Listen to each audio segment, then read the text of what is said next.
हम लोग पिछले लेक्चर में वर्डप्रेस एडमिन पेज में पोस्ट पेजेस एंड थीम मेनू को देखे थे। इस लेक्चर में हम लोग वर्डप्रेस एडमिन पेज में ही प्लगइन्स एंड सेटिंग्स मेनू को देखेंगे।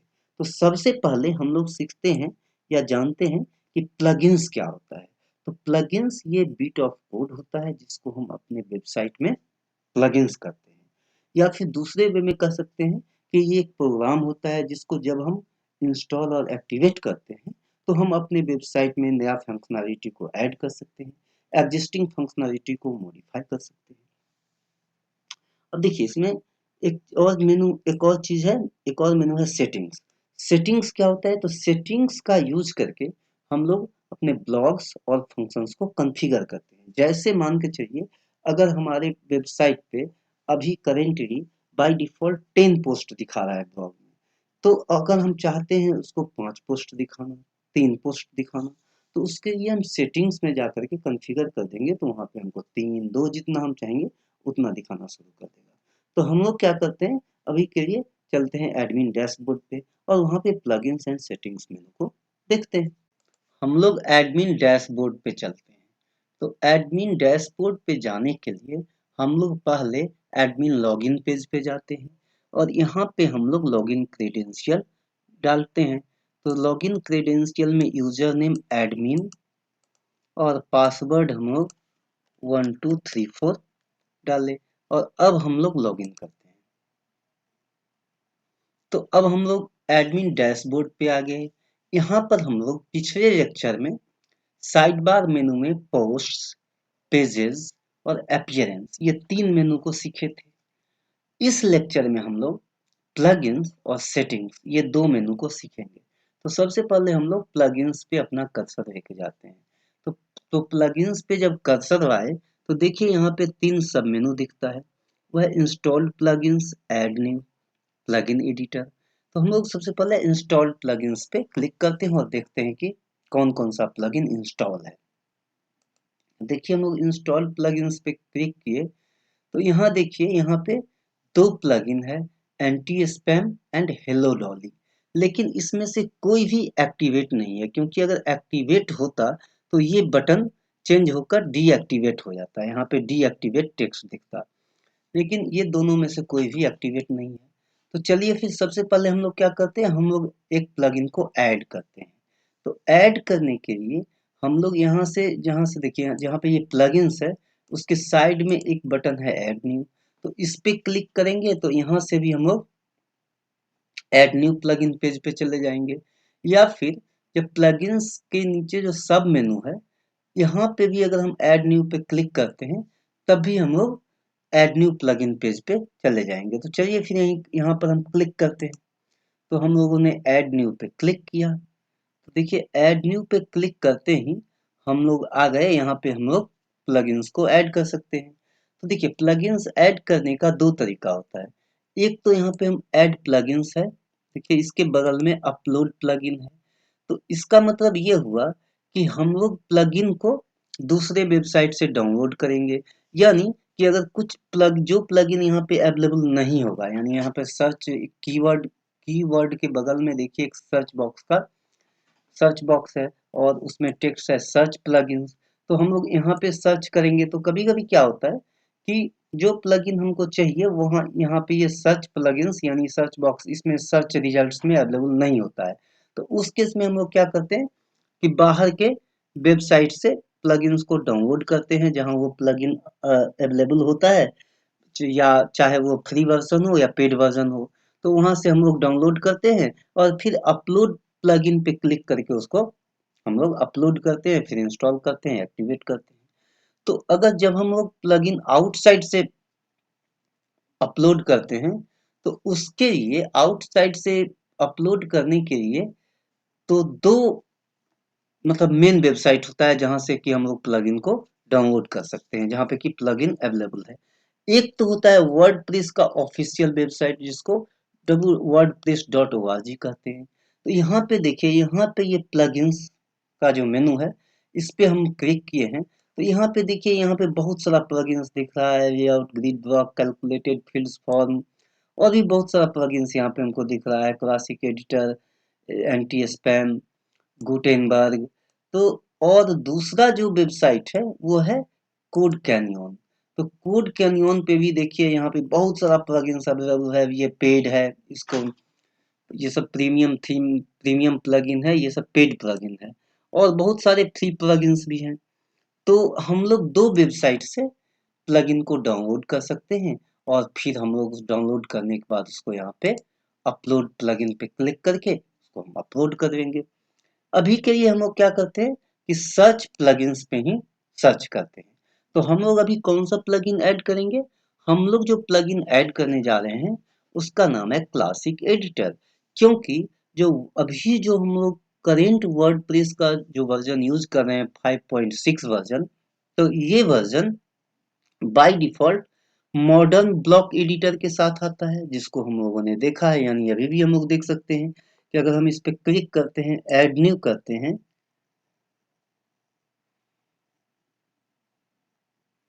देखिए यहाँ पे welcome to the block editor आ गया। मतलब कि अभी हम लोग ब्लॉक एडिटर पे हैं, और मॉडर्न ब्लॉक एडिटर जावा स्क्रिप्ट पे बेस्ड होता है। तो हम लोग क्यों ना एडमिन का एक और जगह है, एडमिन यूआरएल खोल के रखते हैं, ताकि हम लोगों को डिफरेंस दिखेगा कि क्या क्या डिफरेंस है।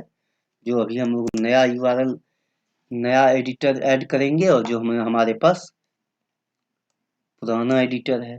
तो ये देखिए अभी जो हम लोग यहाँ पे अगर हम पोस्ट पे जाते हैं और ऐड न्यू करते हैं, तो देखिए हम लोग के यहाँ पे ब्लॉक एडिटर दिख रहा है। ठीक है, अब हम लोग यहाँ क्या करते हैं, हम लोग चाहते हैं कि हम लोग क्लासिक एडिटर में आ जाएं। तो क्लासिक एडिटर इंस्टॉल करने के लिए हम लोग ऐड न्यू पे गए,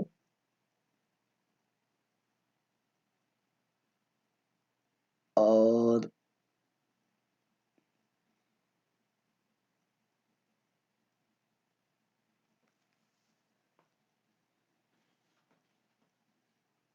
देखिए ऐड न्यू पे गए, और ऐड न्यू के बाद हम लोग अभी के लिए सर्च प्लगइन्स करते हैं, और उसमें टाइप करते हैं क्लासिक एडिटर।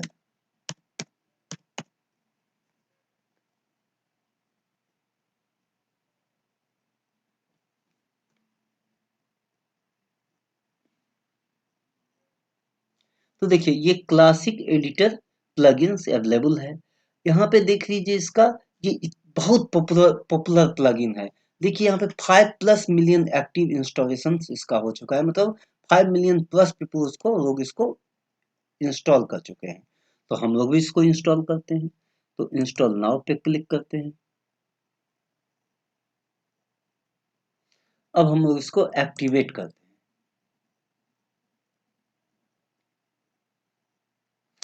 तो देखिए अब क्लासिक एडिटर और जो हमारा एक्टिवेट बटन था वो चेंज हो गया है डीएक्टिवेट में। तो इसका मतलब ये हुआ कि क्लासिक एडिटर प्लगइन्स इंस्टॉल हो गया है। अब हम लोग देखते हैं कि ये प्लगइन दिखता कैसे है। तो यहाँ पे अगर हम ऐड न्यू पे क्लिक करते हैं, तो देखिए यहाँ पे आ गया ऐड न्यू पोस्ट। यहाँ से डॉक्यूमेंट्स और ब्लॉक हट गया है, यानी कि हम लोग का जो जो एडिट मॉडर्न ब्लॉक एडिटर है वो देखिए वो इस तरह का दिखता था। यहाँ पे ऐड टाइटल है, मतलब इसमें ब्लॉक दिख रहा है, यहाँ पे इससे हम ब्लॉक ब्लॉक को ऐड कर सकते हैं। यहाँ पे यहाँ पे पोस्ट है, ब्लॉक है। लेकिन अभी जो हम लोगों का प्रीवियस वर्जन का एडिटर, यानी कि जो वर्डप्रेस 5.0 वर्जन से पहले का एडिटर था, यानी क्लासिक एडिटर। तो देखिए क्लासिक एडिटर में add new post, add title, और ये एडिटर है।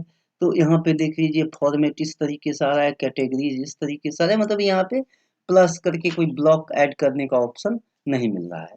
तो ये हम लोग क्या देखें, यहाँ पे हम लोग ये देखें कि हम लोग प्लगइन यूज करके जो मॉडर्न ब्लॉक एडिटर हम लोग के पास पहले से है उसको हम लोग चेंज करके क्या किए, क्लासिक एडिटर में आ गए। तो देखिए यहाँ पे क्या हो रहा है, तो हम यही कह रहे हैं कि प्लगइन का यूज करके हम लोग एग्जिस्टिंग फंक्शनैलिटी को चेंज करके और या चेंज या मॉडिफाई कर सकते हैं। तो यहाँ पे हम लोग क्या किए, मॉडर्न ब्लॉक एडिटर को चेंज करके क्लासिक एडिटर में आ गए। तो ये हम लोग प्लगइन की, तो प्लगइन से हम लोग ये कर सकते हैं। तो अभी के लिए हम लोग क्लासिक एडिटर इंस्टॉल किए हैं। आगे हम लोग ACF इंस्टॉल करेंगे, एडवांस्ड कस्टम फील्ड इंस्टॉल करेंगे और भी प्लगइन्स इंस्टॉल करेंगे। तो ये हुआ प्लगइन, ठीक है। तो कि प्लगइन क्या होता है ये हम लोग सीख लिए। अब दूसरा जो मेनू है, जो इम्पोर्टेंट मेनू है, वो है सेटिंग्स। तो देखिए सेटिंग्स में पे जब हम कर्सर को होवर कर रहे हैं, जब हम लोग कर्सर को ले जा रहे हैं यानी होवर कर रहे हैं, तो उसके बाद जो सब मेनू दिखता है उसमें जनरल है, राइटिंग है, रीडिंग है, मीडिया है, परमानेंस है, प्राइवेसी है। तो इसमें ज़्यादा इम्पोर्टेंट जो बार-बार हम लोग यूज़ करेंगे जब वर्डप्रेस में कोडिंग करेंगे या थीम डिज़ाइन करेंगे या कस्टम पोस्ट टाइप का कोड लिखेंगे, तो उसमें जो हम लोगों को जो बार-बार जिसका यूज़ होगा वो है जनरल है, रीडिंग है और परमालिंक्स है। तो हम लोग चलिए सबसे पहले जनरल सेटिंग्स को देखते हैं। तो जब हम जनरल सेटिंग्स पे क्लिक किए तो देखिए जनरल सेटिंग्स का पहला फील्ड है वो क्या है, साइट टाइटल। तो यहाँ से हम लोग क्या कर सकते हैं, यहाँ से हम लोग साइट टाइटल चेंज कर सकते हैं। यानी कि अभी वर्चुअल स्कूल है, इसको हम दूसरा कुछ भी करना, दूसरा कुछ टाइटल साइट टाइटल देना चाहें तो वो दे सकते हैं। यहाँ से क्या है, टैग लाइन है। तो वर्चुअल स्कूल लर्निंग। अब देखिए साइट टाइटल होता कहाँ है, अगर वो देखना चाहें तो देखिए यहाँ पे हम लोग साइट टाइटल देख सकते हैं। साइट देखिए साइट टाइटल ये है, वर्चुअल स्कूल और वर्चुअल स्कूल लर्निंग। तो अगर हम यहाँ पे जो भी देंगे अभी ये साइट टाइटल है वर्चुअल स्कूल, देखिए यहाँ पे जो दिख रहा है, और ये है वर्चुअल स्कूल लर्निंग, ये टैग लाइन है। तो अगर हम वहाँ पे चेंज करेंगे तो ये यहाँ भी चेंज हो जाएगा, ठीक है। तो ये हुआ साइट टाइटल और टैग लाइन। इसका यूआरएल यानी कि जो रूट यूआरएल है, तो वो यूआरएल यहाँ इसमें भी हम लोग देख सकते हैं, यहाँ भी वो दिख रहा है। यहाँ पे है कि ईमेल एड्रेस, हम लोग जो ईमेल एड्रेस दिए थे इंस्टॉलेशन के समय, तो वो ईमेल एड्रेस यहाँ पे दिख रहा है। मतलब अगर हम लोग अपना ईमेल एड्रेस भूल गए तो हम लोग एडमिन सेक्शन में यहाँ से सेटिंग्स में जाके भी देख सकते हैं कि हम लोगों का ईमेल आईडी क्या था। अब देखिए मेंबरशिप में क्या है, हम लोग चाहें अगर हम चाहते हैं कि हमारे वेबसाइट पे कोई भी आके रजिस्टर करे, तो अगर हम इस पे इस चेक बॉक्स को क्लिक कर देंगे तो यहाँ पे क्या होगा कि ये एनीवन कैन रजिस्टर, मतलब ये सबके लिए अलाउ हो जाएगा। यहाँ पे इसमें फिर अगला फील्ड क्या है, न्यू यूजर डिफॉल्ट रोल। यहाँ से हम लोग यूजर का रोल चेंज कर सकते हैं। जैसे अभी by default subscriber subscriber select किया हुआ है, इसको हम लोग कंट्रीब्यूटर, ऑथर, एडिटर, एडमिनिस्ट्रेटर कुछ भी चेंज कर सकते हैं यहाँ से। फिर चाहिए साइट लैंग्वेज, ये इंग्लिश है। टाइम जोन, जो भी हम लोग यहाँ से टाइम जोन चेंज कर सकते हैं। यहाँ से हम लोग डेट फॉर्मेट दे सकते हैं। जैसे बाय डिफॉल्ट यहाँ पे मंथ नेम, फिर डेट और ईयर दिया हुआ है, इसको हम लोग ईयर मंथ डेट में कर सकते हैं, या फिर मंथ डेट ईयर में कर सकते हैं, या फिर यहाँ पे मंथ डेट मंथ ईयर में कर सकते हैं। तो इस तरीके से हम लोग यहाँ पे कस्टम भी, हम लोग अगर कुछ कस्टम डेट फॉर्मेट रखना चाहें तो वो भी रख सकते हैं। इसके बाद ये टाइम फॉर्मेट भी वैसे ही है। तो ये हुआ जनरल सेटिंग्स में, कि जनरल सेटिंग्स में जो एक ओवरव्यू सेटिंग्स होता है वेब पेज का, वो हम लोग सेट कर सकते हैं। ब्लॉग का अगर हमको एक ओवरव्यू सेटिंग्स है, जैसे साइट टाइटल क्या होगा, टैगलाइन क्या होगा, तो ये सब हम यहाँ से कॉन्फ़िगर कर सकते हैं। दूसरा इम्पोर्टेंट क्या है, रीडिंग सब मेनू। तो देखिए रीडिंग में जब हम जाते हैं तो इसका ज़रूरत बहुत पड़ता है। मतलब रीडिंग में आकर के ये सब काफ़ी बेसिक सेटिंग्स हैं जो हम लोगों को करना पड़ेगा ड्यूरिंग डेवलपमेंट। तो यहाँ पे देखिए जैसे यहाँ पे क्या है, by default your latest posts है, ठीक है। तो योर लेटेस्ट पोस्ट्स जब है, तो देखिए अभी क्या हो रहा है, जब हम कोई भी पोस्ट यहाँ पे क्रिएट कर रहे हैं तो ये जा कर के हमको होम पेज पे दिखा रहा है। यहाँ पे लिखा हुआ योर होम पेज डिस्प्लेज, मतलब हम अगर इस पे क्लिक कर दिए तो योर, अगर हम स्टैटिक इस पे क्लिक करते हैं तब हमारा होम पेज क्या दिखाता है, वो दिखाता है एक स्टैटिक पेज, ठीक है। तो अभी के लिए मान के चलिए कि हम लोगों ने क्या किया है कि होम पेज, अगर हम ये लेटेस्ट पोस्ट पे जो डिफ़ॉल्ट है, इसको अगर हम सेलेक्ट करके रखते हैं, तो यहाँ पे देखिए जो भी हम पोस्ट क्रिएट किए हैं, वो सारा पोस्ट होम पेज पे दिख रहा है, ठीक है।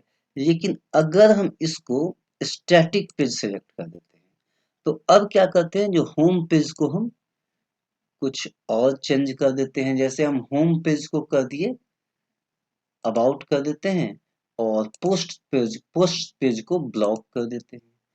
अब अगर हम इसको सेव चेंजेस करते हैं, तो अब देखिए यहाँ पे होम और ब्लॉग दोनों सेपरेट पेज हो गया है। यानी कि इस पे अगर हम रिफ्रेश करते हैं, ब्राउजर को रिफ्रेश करते हैं, तो देखिए अब ये होम पेज है, वो सिंपल हमारा जो अबाउट अस पेज है वो हो गया है। यानी कि अगर हम इस पे अबाउट पे अगर हम क्लिक करते हैं, तो देखिए हम इसी पेज पे आ गए हैं। तो अभी के ये हमारा होम पेज क्या है, वो अबाउट अस पेज हो गया है।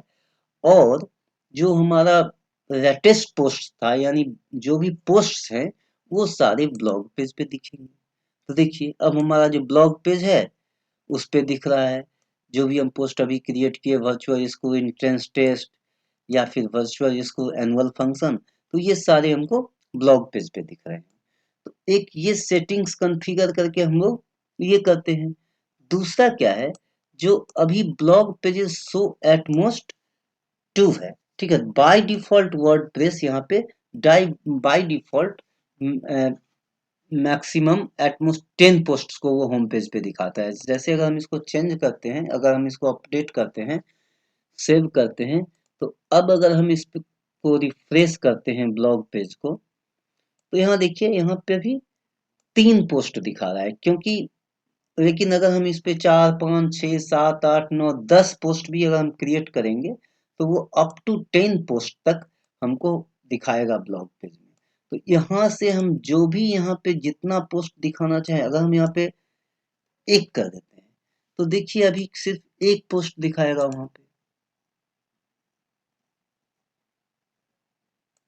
हम इसको अगर रिफ्रेश करें,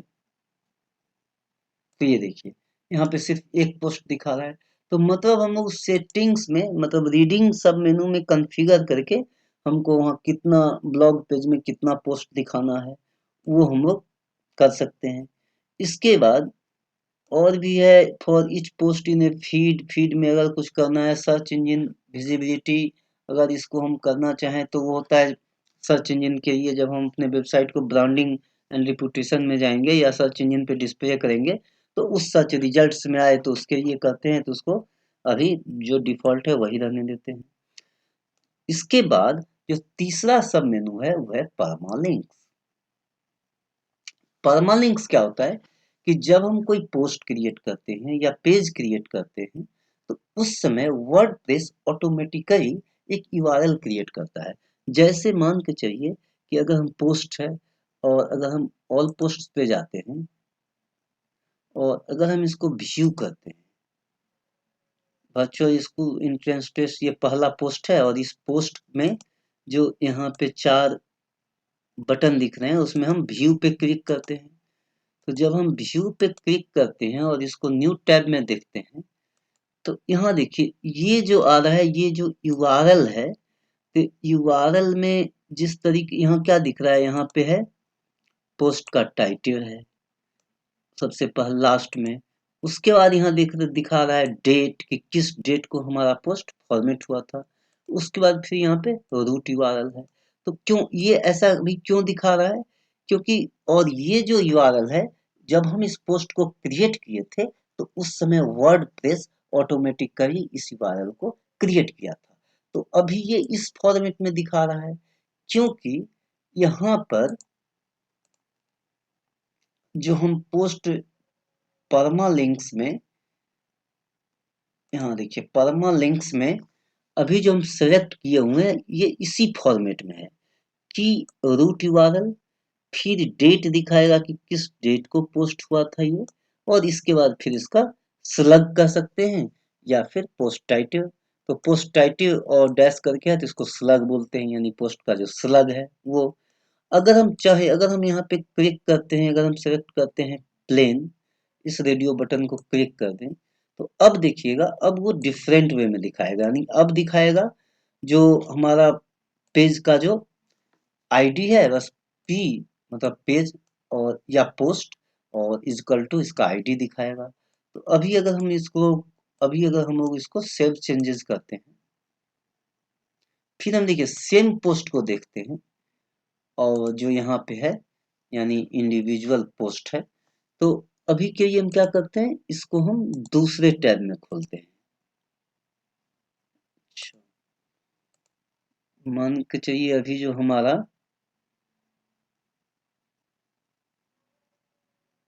ऑल पोस्ट्स है और अगर हम इसको व्यू करते हैं न्यू टैब में तो यहाँ देखिए अभी जो हमको दिख रहा है वो देखिए यहाँ पे p इजिकल टू 35 यानी पोस्ट का आईडी ये आईडी दिखा रहा है और इससे पहले क्या दिखा रहा था इससे पहले दिखा रहा था सबसे एंड ऑफ द यूआरएल है स्लग फिर इसके बाद डेट है फिर हमारा रूट यूआरएल है तो ये सारा चीज हम लोग परमालिंक्स से कर सकते हैं तो परमालिंक्स क्या होता है कि जब हम कोई वर्ड प्रेस में पोस्ट या पेज क्रिएट करते हैं तो वर्ड प्रेस ऑटोमेटिकली एक यूआरएल हम लोगों को देता है या क्रिएट करता है तो वो यूआरएल क्या होता है बेसिकली वो परमालिंक उसको बोलते हैं तो परमालिंक को हम लोग जैसा सेट करेंगे मतलब सेटिंग्स में जा करके जैसा कॉन्फ़िगर करेंगे जैसा देंगे यानी जिस टाइप का हम लोग दिखाना चाहेंगे जिस फॉर्मेट में तो उस फॉर्मेट में वो जा करके दिखाएगा अगर हम चाहें कि वो सिर्फ मंथ एंड नेम दिखाए तो देखिए अगर हम इस पर क्लिक कर देते हैं और इसको सेलेक्ट करिए और इसको सेव चेंजेस कर देते हैं तो देखिए अब जो हम लोग अगर देखते हैं ऑल पोस्ट्स में जाते हैं और अगर हम व्यू करते हैं तो देखिए अब हम लोगों को क्या दिखा रहा है यहाँ पे देखिए ये सिंपल यहाँ से डेट हट गया सिर्फ मंथ ईयर और फिर यहाँ पे स्लग है ये दिखा रहा है तो ये हम लोग देखिए कि सेटिंग्स परमालिंक से हम लोग क्या क्या कर सकते हैं ठीक है तो ये हमारा एडमिन डैशबोर्ड का ओवरव्यू था हम लोग एडमिन डैशबोर्ड बहुत डिटेल में नहीं देखे हैं हम लोग सिर्फ उस पार्ट को कवर किए हैं जिसका कि जब हम कस्टम कोडिंग करेंगे या थीम डिजाइन करेंगे डेवलपमेंट करेंगे तो उसमें इसका बार बार हमको यूज होगा और हम लोग उसको और ये जितना चीज अभी हम किए हैं ये बार बार यूज भी होगा तो इसको हम लोग बार बार यहाँ पे एडमिन में आएंगे परमालिंक्स पे आएंगे रीडिंग्स पे आएंगे उसको चेंज करेंगे और पोस्ट क्रिएट करेंगे पेज क्रिएट करेंगे और थीम डिजाइन करेंगे तो अपीयरेंस पे आएंगे तो ये बार बार अगर अभी के लिए आपको ये ठीक से समझ में कहीं कहीं